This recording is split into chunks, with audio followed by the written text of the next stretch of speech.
Thank you so much for watching our video. Please do not forget to like, comment, share and subscribe to Reality of Islam.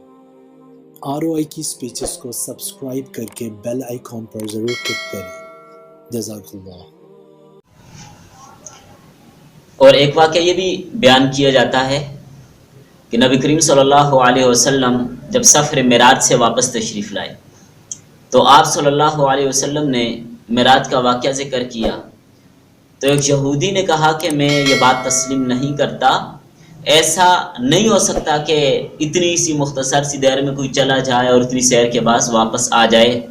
تو اس یہودی نے معراج کو ماننے سے انکار کیا.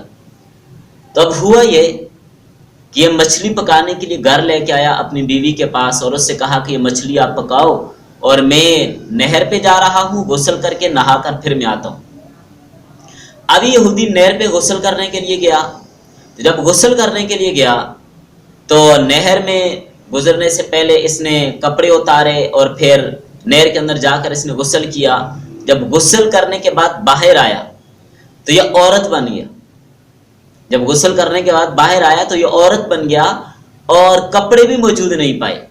اب برہنہ حالت ہی میں تھا کہ وہاں سے ایک امیر آدمی، ایک رئیس آدمی اس کا وہاں سے گزر ہوا تو اس نے دیکھا کہ ایک حسین جمیل خوبصورت عورت ہے اور اس کے بدن پر کپڑے بھی نہیں ہیں تو وہ اس کو اپنے ساتھ لے گیا اور وہاں جا کر اس امیر نے، اس رئیس نے اس کے ساتھ شادی کر لی. شادی کے بعد 2 بچے ہوئے.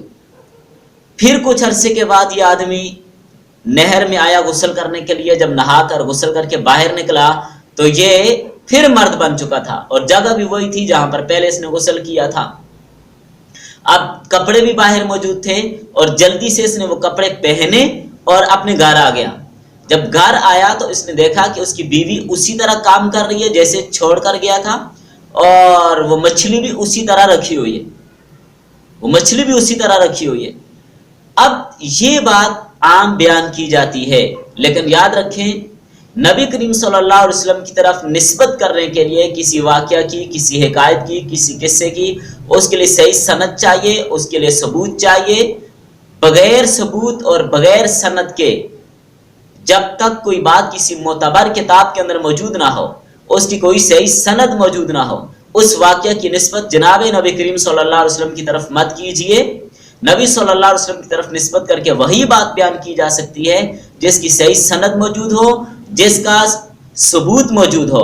اگر سند یا ثبوت نہیں ہے تو ایسی بات نبی صلی اللہ علیہ وسلم کی طرف نسبت کر کے نہ بیان کیجیے. یہ واقعہ کتب احادیث میں کہیں نہیں مل سکا، کہیں نظر سے نہیں گزرا، تو لہٰذا آپ صلی اللہ علیہ وسلم کی طرف نسبت کر کے اس واقعہ کو نہ بیان کیجیے جب تک کہ اس کی صحیح سند یا معتبر ثبوت کوئی پیش نہ کر دے. تو اس وقت تک اس سے اجتناب کریں، احتراز کریں.